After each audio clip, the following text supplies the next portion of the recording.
الحمد لله نحمده ونستعينه ونستغفره ونؤمن به ونتوكل عليه ونعوذ بالله من شرور أنفسنا ومن سيئات أعمالنا من يهده الله فلا مضل له ومن يضلل فلا هادي له ونشهد أن لا إله إلا الله وحده لا شريك له ونشهد أن سيدنا وسندنا وحبيبنا وشفيعنا ومولانا محمدا عبده ورسوله صلى الله تعالى عليه وعلى آله وأصحابه وبارك وسلم. أما بعد فأعوذ بالله من الشيطان الرجيم. بسم الله الرحمن الرحيم. وَلَقَدْ يَسَّرْنَا الْقُرْآنَ لِلذِّكْرِ فَهَلْ مِن مُّدَّكِرٍ. وقال تعالى الرحمن علم القرآن خلق الإنسان علمه البيان. وقال النبي صلى الله عليه وسلم ما من نبي إلا أعطي مثل ما آمن عليه البشر وإنما أوتيته وحيا أوحى الله إلي فأرجو أن أكون أكثرهم تابعا يوم القيامة أو كما قال عليه الصلاة والسلام. صدق الله صدق رسوله النبي الكريم. حضرات علماء کرام، قراء اعزام اور عزیز طلبہ، آج پہلی بار آپ کے اس اسکول میں، مدرسے میں حاضری کا شرف حاصل ہوا ہے.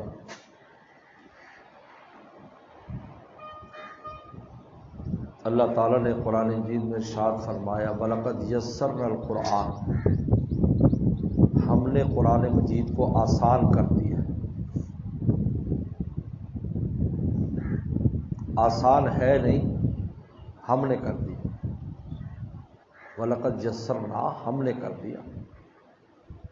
قرآن آسان کر دیا. اب جس کو اللہ تعالیٰ آسان کرے تو کتنے آسان ہوگا. فَهَلْ مِن مُّدَّكِرٍ. اب یہ جو مفسرین نے دو معنی لکھے ہیں. وَلَقَدْ يَسَّرْنَا الْقُرْآنَ لِلذِّكْرِ، ذکر کا ایک معنی لکھا ہے یاد کرنا، کہ ہم نے قرآن کا یاد کرنا آسان کر دیا. ورنہ قرآن بہت مشکل ہے، آسان نہیں ہے. اللہ کا کلام ہے، وحی ہے. پیغمبر صلی اللہ علیہ وسلم پر وحی آتی تھی، کیا کیفیت آپ پر طاری ہو جاتی تھی. سردی کے موسم میں پسینہ آیا کرتا تھا، اونٹنی بیٹھ جاتی تھی. اتنا بوجھ اور وزن ہوتا تھا اس قرآن مجید کا، ایک ایک لفظ کا. آدھی آتی آیت اتری، صحابی ساتھ بیٹھے ہیں پیغمبر سلام کے، تو ان کو ایسے لگا کہ وسلم کے اوپر اتنا وزن آیا کہ میری ران ٹوٹ جائے گی. لیکن کتنا آسان ہے ماشاءاللہ. آپ چھوٹے چھوٹے بچے کس طرح آسانی سے قرآن یاد کر رہے ہو. تو اللہ نے آسان کر دیا ہے. ورنہ اللہ کا کلام زبان سے ادا بھی نہیں کیا جا سکتا، سنا بھی نہیں جا سکتا. یہ عجیب ہے، سنا بھی نہیں جا سکتا. چنانچہ بخاری شریف میں آتا ہے کہ فرشتوں پر جب اللہ کی وحی آتی ہے تو بے ہوش ہو جاتے ہیں، اور جب انہیں ہوش میں آتا ہے تو پھر وہ پوچھتے ہیں کہ اللہ نے کیا کہا. انہوں نے کہا اللہ نے حق کہا. ہر ایک کے دل میں وہ بات آ چکی ہوتی ہے جو اللہ نے وحی کی ہوتی ہے. یعنی سننا بھی آسان نہیں ہے، اس کا پڑھنا تو پڑھنا ہے.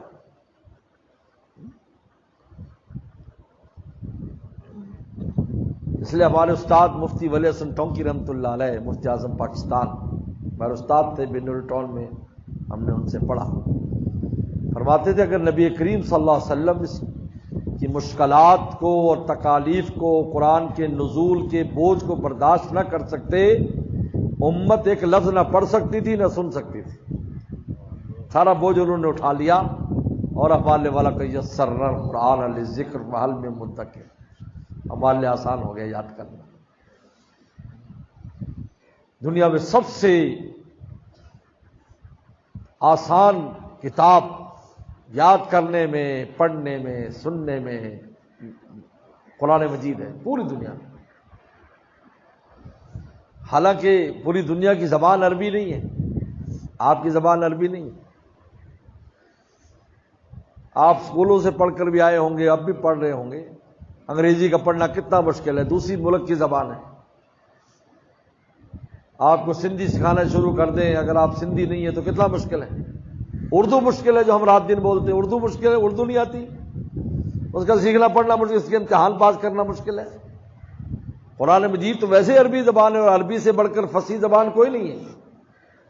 یعنی عربی اتنی اونچی کتاب، اتنی اونچی زبان ہے کہ حضرت شیخ الحدیث مولانا زکریہ فرماتے ہیں کہ عربی سوائے پیغمبر کے اس عربی پر پوری طرح کوئی حاوی نہیں ہو سکتا۔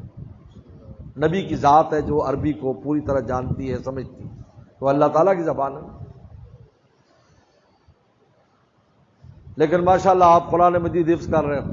میں دنیا میں جانا ہوتا ہے کہیں کہیں، میں ایک بار افریقہ گیا، افریقہ میں،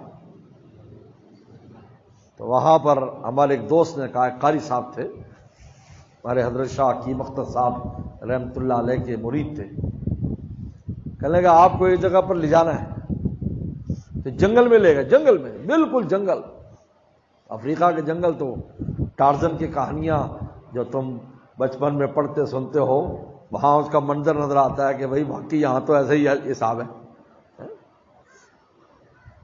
بالکل جنگل میں چلے گئے، کوئی آبادی کے آثار نہیں، کوئی آبادی بھی یہاں ہے۔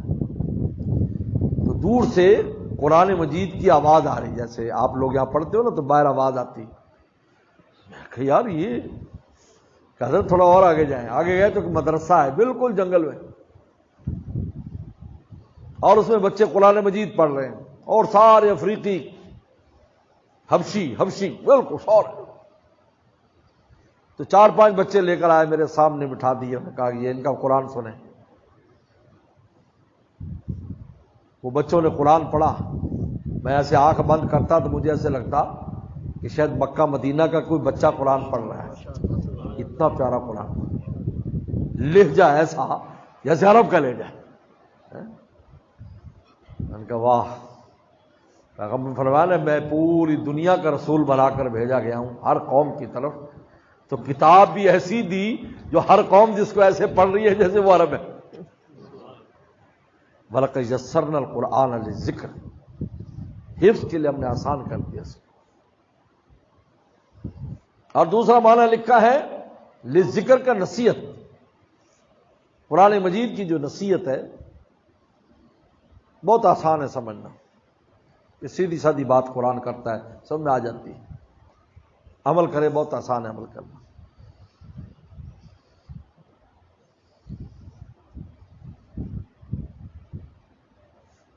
حالانکہ آپ نے فرمایا کہ میری امت پڑھی لکھی نہیں ہے، آپ کا اپنا لقب بھی امی ہے، امی کا معنی جو پڑھا ہوا نہ ہو اس کو امی کہتے ہیں، امی کہتے جو پڑھا ہوا نہ ہو، ان پڑھ ترجمہ نہیں کرتے، جو پڑھا ہوا نہ ہو،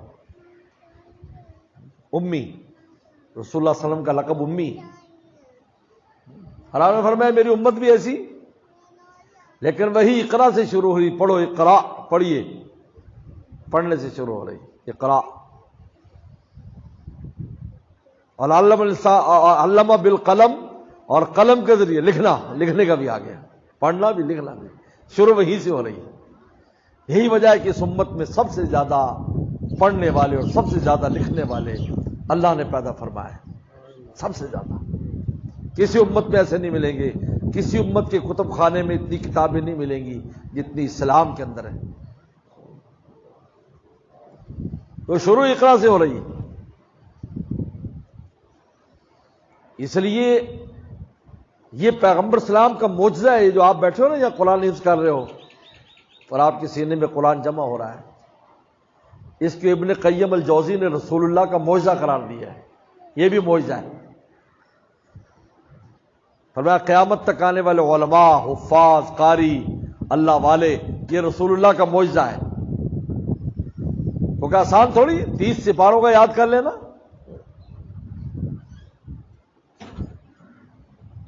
اور پیغمبر سلام نے ایک ایک بچے کو خود قرآن پڑھایا۔ اس کا اہتمام دیکھیں۔ حضرت سالم کے بارے میں آتا ہے، حضرت سالم جو تھے بڑے قاری ہیں، بہت بڑے قاری ہیں حضرت سالم رضی اللہ تعالیٰ، جن کے تلاوت کے بارے میں آتا ہے کہ ایسی خوبصورت تلاوت کرتے تھے کہ ایک بار اما عائشہ صدیقہ رضی اللہ تعالیٰ عنہا کسی کام سے تشریف لے گئیں باہر، جب آئیں تو معمول سے دیر ہو گئی، تو نبی کریم صاحب پوچھا کہ آپ دیر سے کیوں آئیں؟ انہوں نے کہا مسجد میں ایک آپ کا امتی تلاوت کر رہا ہے تو ہر آدمی رک جاتا ہے، سنے بغیر اس کا گزارا نہیں، پاؤں پکڑ لیتا ہے، تو آپ فوراً تشریف لے گئے۔ اللہ کے نبی صلی اللہ علیہ وسلم قرآن مجید سننے کی بھی عاشق تھے، قرآن کے عاشق تھے، قرآن سنتے بھی تھے۔ صحابہ سے کہتے تھے قرآن مجید سناؤ مجھے، تو وہ رو پڑتے، حضرت آپ پر تو نازل ہوا ہے، اور میں کہ نہیں مجھے سننا بھی ہے، سناؤ مجھے اللہ نے حکم دیا ہے قرآن سنو۔ ابی بن کعب کے بارے میں آتا، تو آپ گئے تو یہ حضرت سالم تھے، حالانکہ غلام تھے، غلام 8-10 سال کی عمر میں یہ مدینہ شریف میں بکے تھے، یہ آپ جیسی عمر ہوگی ان کی۔ پھر مکہ شریف آ گئے، پیغمبر سلام ان کو خود قرآن مجید پڑھاتے تھے، خود بٹھا لیتے تھے اور پڑھاتے تھے قرآن، اور سنتے بھی تھے، منزل بھی سنی جاتی تھی۔ یہ سب سنت طریقہ ہے، یہ جو آپ کی منزلیں سنی جاتی ہیں، پھیرے دلائے جاتے ہیں، یہ وہ زمانے سے ہے۔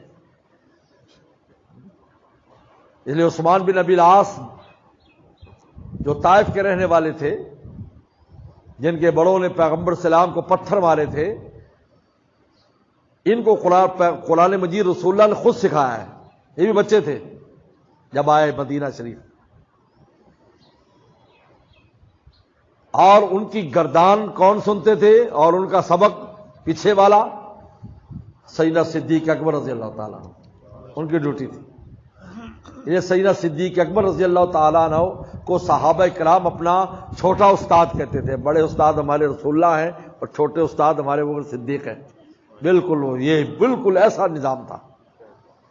اس لیے ان کے پاس بیٹھنا، سیدنا صدیق اکبر رضی اللہ عنہ کے پاس بیٹھنا، ان سے بات کرنا، یہ صفہ کے طالب علم اپنے لیے فخر سمجھتے تھے کہ ہم ان کے پاس استاد جی کے پاس بیٹھے، کیونکہ وہ رسول اللہ کی باتیں بتاتے تھے، وہ باتیں جو ان کو پتہ نہیں تھی، کیونکہ بہت سے معاملات تھے جو ان دونوں دوستوں کے درمیان، دونوں یاروں کے درمیان، یار غار کے درمیان تھے۔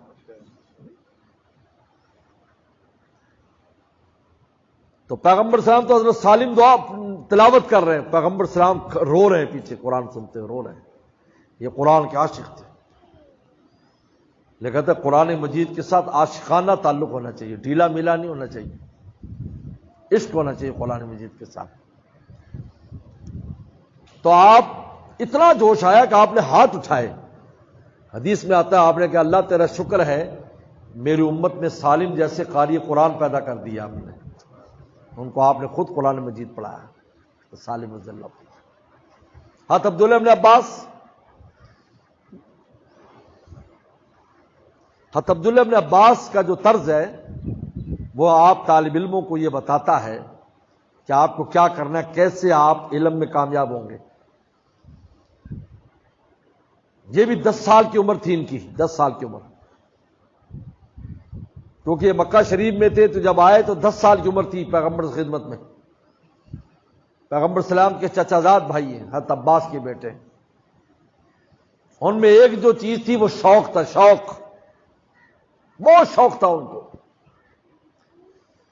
اتنا شوق تھا کہ دیکھنا چاہتے تھے پیغمبر سلام کیا کرتے ہیں، تو اپنی خالہ میمونہ رضی اللہ تعالیٰ عنہ کے گھر پر رات رہے یہ دیکھنے کے لیے کہ پیغمبر صاحب رات کو اٹھ کر کیسے عبادت کرتے ہیں۔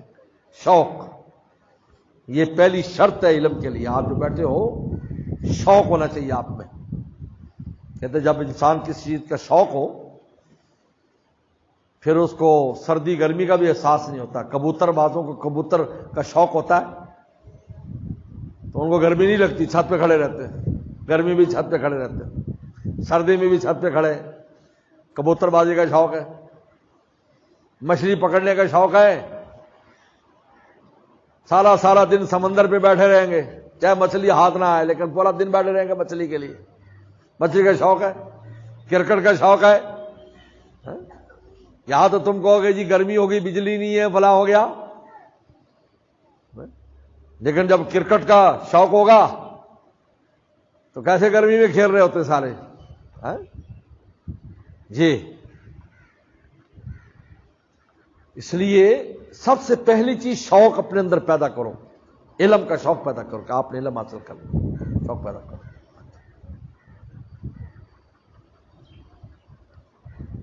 کیونکہ بے شوق اور بغیر جذبے کے علم حاصل نہیں ہوتا, آپ کو شوق ہونا چاہیے اس کا.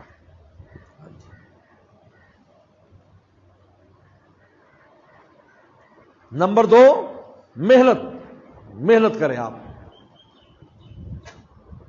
حضرت عبداللہ بن عباس نے بڑی محنت کی. بکریاں چرایا کرتے تھے, پہلے بکری چراتے تھے, جیسے رواج تھا گھر کی بکریاں چراتے تھے. پھر علم کے پیچھے لگ گئے, اور ایسے لگے نہ دن دیکھتے تھے, نہ رات دیکھتے تھے, نہ دھوپ دیکھتے تھے, نہ چھاؤں دیکھتے تھے. ایک صحابی کے دروازے پر جا کر دن میں بیٹھ جاتے, دوپہر کو دھوپ میں بیٹھے رہتے. وہ صحابی نکلتے تو کہتے آپ کیسے بیٹھے صاحبزادے, مجھے بتاتے. کہا نہیں, پتہ چلا آپ کے پاس رسول اللہ کی ایک حدیث ہے, وہ سیکھنے کے لیے آیا.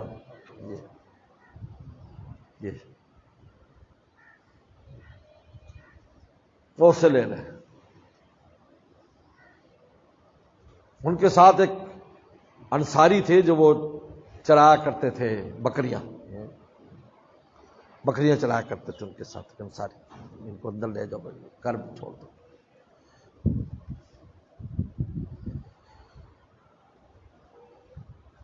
وہ انصاری بھی بکریاں چلایا کرتے تھے, دونوں دوست تھے. تو عبداللہ بن عباس نے کہا کہ مجھے تو علم سیکھنا ہے. تو انصاری کہنے لگے یار ہم کہاں سیکھ سکتے ہیں, ہمیں علم سے ہماری کسی کو کیا ضرورت ہے. جیسے آپ طالب علم ہو, اگر آپ سے یہ کہا جائے کہ بھائی کل کو آپ سب کو آپ کی ضرورت پڑے گی, آپ کہیں جی ہماری کسی کو کیا ضرورت ہے, ہمارے تو استاد موجود ہیں. جب ہم بھی نوری ٹاؤن میں پڑھتے تھے, میں درجہ اولا میں داخل ہوا تھا, تو سو استاد اور یہ اتنے بڑے بڑے قد کے بزرگان دین موجود تھے. ڈاکٹر عبداللہ صاحب رحمۃ اللہ علیہ, ان کی زیارت کے لیے ہم یہاں آیا کرتے تھے, اور مفتی رشید صاحب کی زیارت کے لیے ادھر آیا کرتے تھے. متعدد بار آئے. یہ سیمنو سٹاپ غالباً ایک جگہ ہے, وہاں اترا کرتے تھے بس سے, پھر پیدل. اتنے بڑے بڑے لوگ, ہمارے تصور میں بھی نہیں تھا کہ ہماری بھی کسی کی ضرورت پڑے گی. بھائی تصور میں بھی نہیں تھا, سوچ بھی نہیں سکتا آدمی. جیسا حکیم الامت تھانوی رحمۃ اللہ علیہ نے حضرت شیخ الہند سے کہا تھا, جب وہ دستار بندی کرنے لگے, کہا کہ حضرت دستار بندی نہ کرائیں, یہ جعلی دستار بندی ہوگی, اس لیے کہ ہم نے تو کوئی سیکھا ہی نہیں, ہمیں کچھ نہیں پتا, ہمیں کچھ نہیں آتا. آپ ہم پر اتنا بڑا اعتماد کہ ہم دستار بندی کر رہے ہیں, کا عالم بن گئے, ہمیں کچھ نہیں آتا. حضرت شیخ الہند ہنسے, فرمایا کہ تم سورج کے نیچے ہو اس لیے تمہیں اپنے وجود کا احساس نہیں ہے, جب رات ہوتی ہے تو ستاروں کو پتہ چلتا ہے ہم بھی کوئی چیز ہیں. کہا کہ یہاں تو تم استاد ہیں, سورج سارے موجود ہیں. پھر فرمایا تم جہاں جاؤ گے 100 میل تک تم جیسا کوئی عالم نہیں ہوگا. یہ پڑھو 100 میل تک. اور وہی ہوا, اس زمانے نے دیکھا.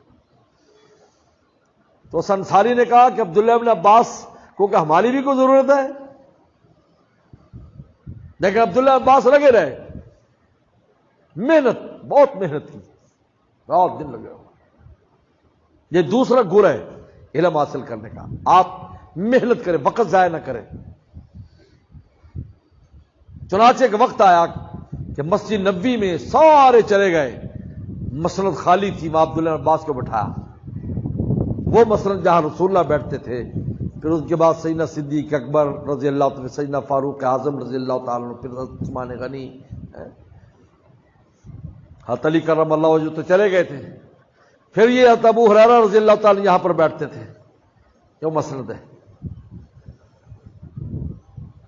وہاں عبداللہ بن عباس بیٹھ کر درس حدیث تفسیر کے تو امام تھے۔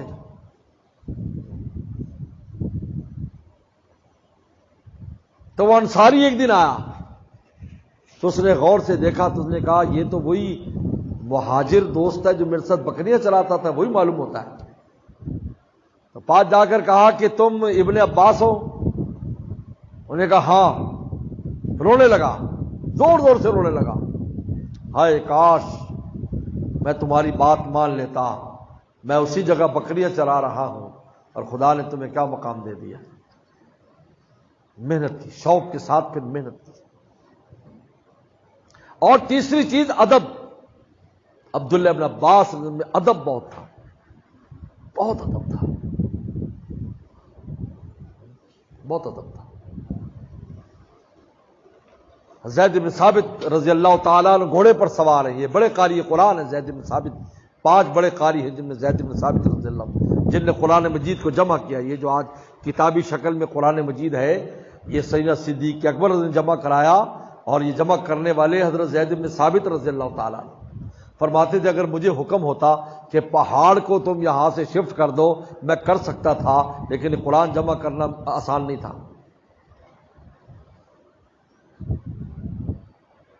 وہ گھوڑے پر سوار ہے تو ان کی رکاب پکڑ کر ساتھ جا رہے ہیں، رکاب کہ آپ فلاں آیت کے بارے میں آپ مجھے بتا دیجیے، رکاب پکڑ جا رہے ہیں۔ پیغمبر اسلام کے بارے میں آتا ہے کہ جب پیغمبر صلی اللہ علیہ وسلم کے ہاں رات رہے تو صبح کو ان کے چھوٹے سے دماغ میں نے سوچا کہ نبی کریم صلی اللہ علیہ وسلم استنجے کے لیے تشریف لے جائیں گے تو مجھے کیا کرنا چاہیے؟ تو کہتے ہیں کہ ایک لوٹے میں پانی لے کر پہلے ہی اندر رکھ دیا، پہلے جا کر رکھ دیا۔ پیغمبر صاحب جب بیت الخلاء میں گئے تو پانی رکھا ہوا ہے، جب نبی کریم صلی اللہ علیہ وسلم باہر آئے تو باہر بھی پانی رکھا ہوا ہے۔ آپ نے پوچھا میمونہ رضی اللہ عنہا سے کہ من فعل ھذا، یہ کس نے کیا ہے؟ کہا ابن اختی، میرے بھانجے نے یہ کام کیا ہے۔ تو آپ نے ان کو سینے سے لگا کر کہا اللہم فقہ فی الدین وعلم التاویل، اے اللہ دین کا عالم بنا دے اور تفسیر کا علم دے دے اس کو۔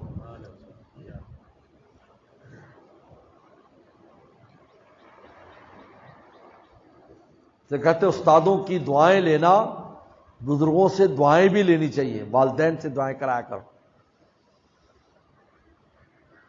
ورنہ مدرسوں کے بچوں کی بڑی شکایتیں آتی ہیں، والدین کہتے ہیں ہمیں تو گھاس ہی نہیں ڈالتے ہیں،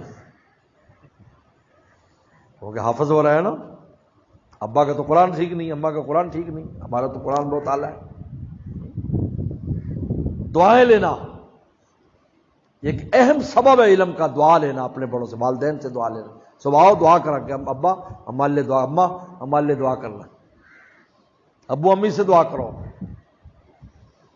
مسجد کے امام صاحب ہیں ان سے دعا کرایا کرو، استادوں سے دعائیں لو، استاد تو ویسے ہی دعا دیتے ہیں، پڑھنے والے طالب علم کو استاد خود ہی دعا دیتا ہے، کہنا بھی نہیں پڑتا۔ وہ یاد ہے ڈاکٹر عبدالحی صاحب رحمۃ اللہ علیہ، غالباً ہم دوسرے سال میں پڑھتے تھے یا میرے خیال چوتھے سال میں، ڈاکٹر عبدالحی صاحب رحمۃ اللہ علیہ ایک بار بنور ٹاؤن تشریف لائے اور جلدی آ گئے عصر سے پہلے، مدرسے کی چھٹی ہو گئی عصر کی، اور حضرت سیدھے مسجد میں آ گئے، ابھی 15-20 منٹ باقی تھے، اذان نہیں ہوئی تھی۔ تو جب اذان نہ ہو تو مسجد میں کوئی نہیں ہوتا، لیکن میری عادت تھی کہ اس وقت تلاوت کا معمول پورا کیا کرتا تھا، حضرت سے ساتھ تعلق تھا تو حضرت ذکر تلاوت ان چیزوں کی،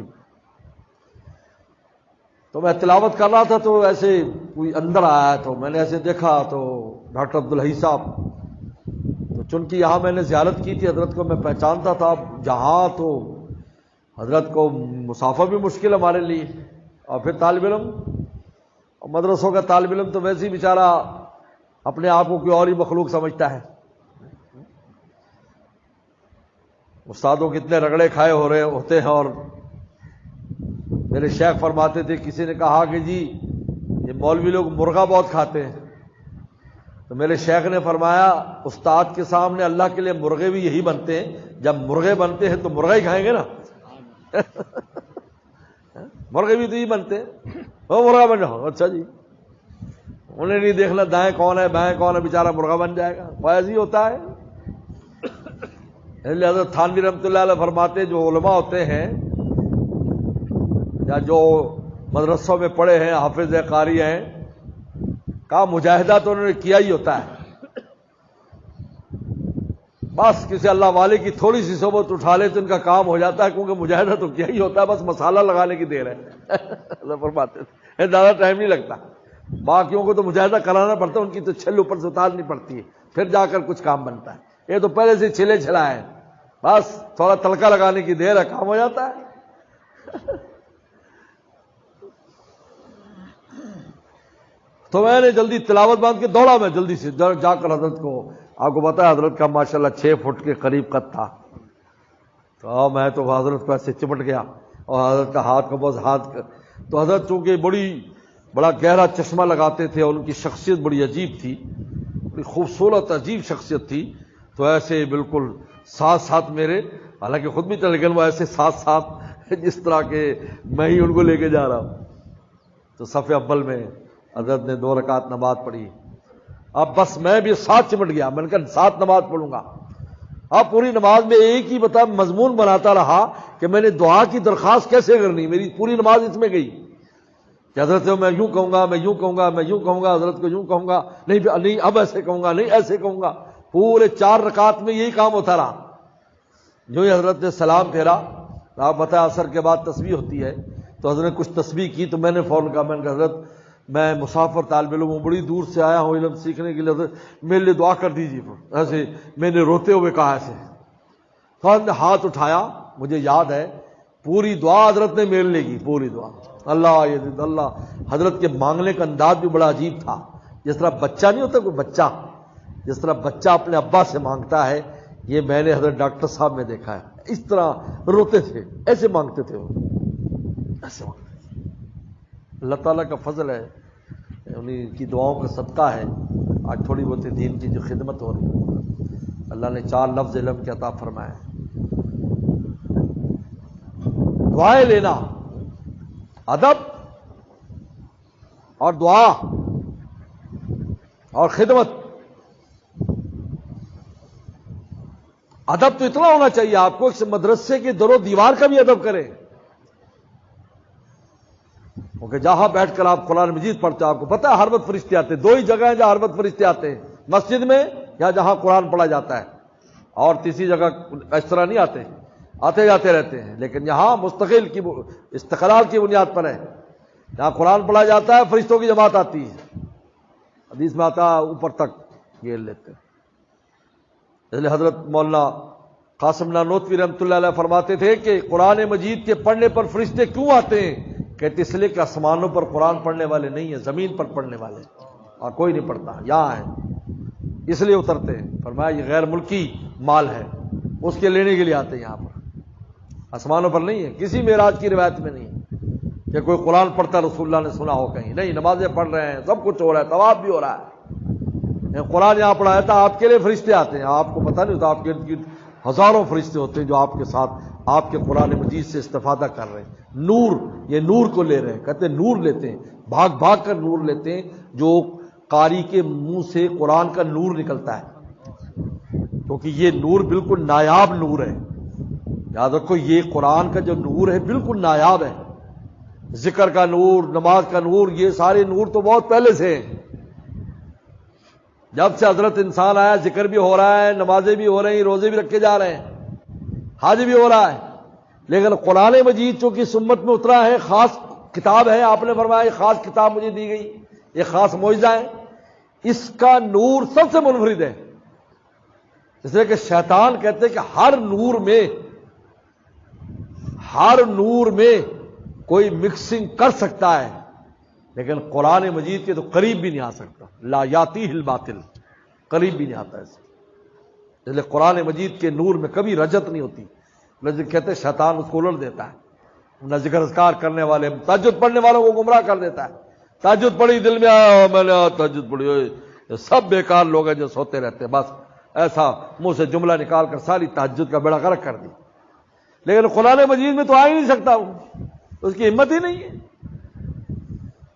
فرشتوں کی جماعت اتنی آئی ہوئی ہے. اس لیے میں آپ طلبہ سے، اپنے آپ سے بھی، آپ سب سے بھی، کہ قرآن مجید سے عاشقانہ تعلق پیدا کرو، شوق پیدا کرو اپنے اندر، اور محنت کرو، وقت ضائع نہ کرو، اور دعائیں لو، کراؤ بھی لو بھی. میرے شیخ فرماتے تھے عبداللہ عباس نے دعا کرائی نہیں تھی کہ جی دعا کر دیجئے، بلکہ رسول اللہ نے خود دعا دے دی ان کے عمل کو دیکھ کر. جب طالب علم اپنا ایک عمل پیش کرتا ہے استاد کے سامنے، ایک اچھا طالب بن کے رہتا ہے، تو استاد خود دعائیں کرتا ہے، کرانے نہیں پڑتی، وہ خود دعا کرتا ہے. کو دیکھتا ہے ہمارے لیے صدقہ جاری ہے، یہ اسی نے کل کو صدقہ جاری بننا ہے. اور اس کے ساتھ ایک چھوٹا سا وظیفہ ہے، آپ حضرات کیا کرو طالب علموں کے لیے. ہمیں بھی طالب علم میں بتایا گیا، اور بتانے والے حکیم الامت تھانوی رحمۃ اللہ علیہ کے خلیفہ حضرت مولانا شاہ ابرار الحق صاحب رحمۃ اللہ علیہ فرمایا کہ دو چھوٹی چھوٹی تصویر 21 بار، یا علیم 21 بار ہر نماز کے بعد، اور یا ناصر. فرمایا یا علیم سے علم آتا جائے گا، اور یا ناصر سے امتحان میں کامیاب ہوتے چلے جاؤ گے. امتحان کی اس سے اچھا کوئی وظیفہ نہیں، تجربے کی بات ہے. بہترین امتحان ہوگا آپ کا، ورنہ طالب علم کو آتا سب ہے، استاد کے سامنے یا ممتحن سامنے بھول جاتا ہے جا کر. اچھا کر طالب علم یا علیم علم آئے گا، حالانکہ 21 بار چھوٹا سا ہے. یہ تقریباً 35 سال سے اوپر ہو گیا میں یہ وظیفہ کرتا ہوں. 35 سال ہو گئے، میں بھی پڑھتا ہوں. ہمیں ابھی ضرورت ہے طالب علم ہے. مفتی تقی صاحب نے کتاب میں لکھا تھا نا بھی طالب علم بس اتنا فرق ہے کہ طالب علم جوان طالب علم ہوتا ہے، ہم بڈھے طالب علم ہیں. یہ لکھا تھا نے، اتنا فرق ہے. طالب علم یا علیم 21 بار چھوٹا سا ہے، یا ناصر علم بھی آئے گا، امتحانات میں بھی کامیاب ہو گئے. اللہ اور اللہ سے خود بھی مانگا کرو، علم مانگا کرو.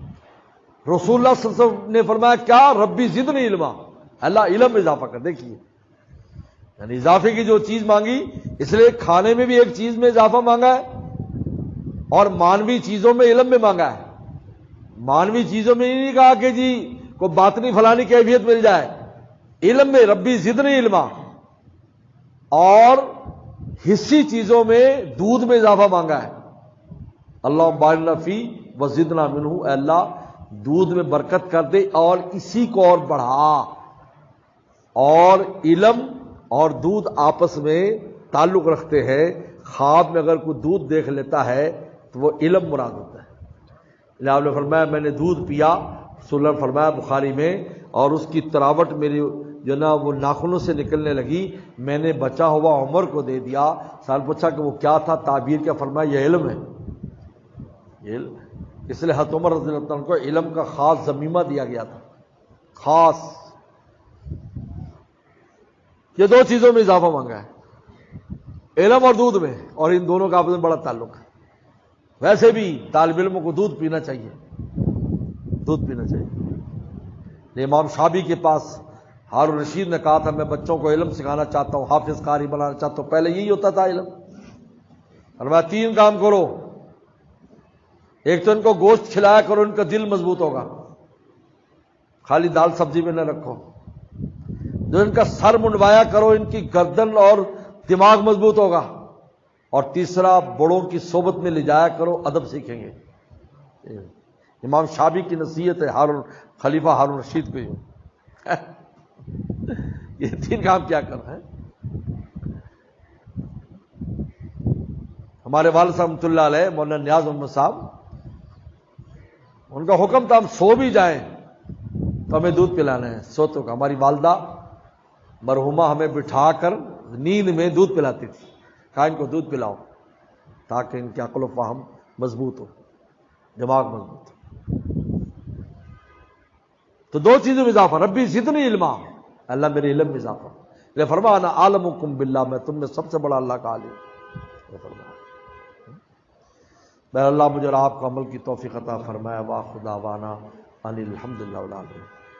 اللهم لك الحمد كما انت، صلی علی محمد كما انت اهل وفل بنا كما انت اهل، فانك انت اهل التقوى والمغفرة۔ ربنا ظلمنا انفسنا وان لم تغفر لنا وترحمنا لنكونن من الخاسرين۔ اللهم انا نسألك الهدى والتقى والعفاف والغنى۔ اللهم احسن عاقبتنا في الامور كلها واجرنا من خزي الدنيا وعذاب الآخرة۔ یا اللہ اس ادارے کو دن دگنی رات چگنی ترقی عطا فرما۔ یا اللہ اس میں جتنے بھی کام کرنے والے احباب ہیں، یا اللہ اخلاص کے ساتھ، للہیت کے ساتھ، محنت کے ساتھ اور قبولیت کے ساتھ یا اللہ خدمات کی توفیق عطا فرما۔ جتنے بچے یہاں پر پڑھ رہے ہیں یا ان تمام بچوں کو علم نافع عطا فرما۔